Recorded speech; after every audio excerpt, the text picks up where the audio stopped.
In this video, I will show you how to play Tekken 7 online with friends. First, open game then check for updates.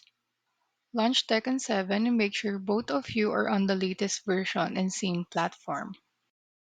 From the main menu, head into online.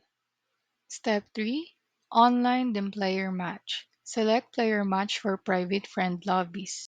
Step 4, choose create session.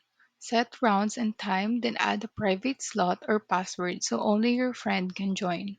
Step 5, open your platform friends list and send an invite to your lobby.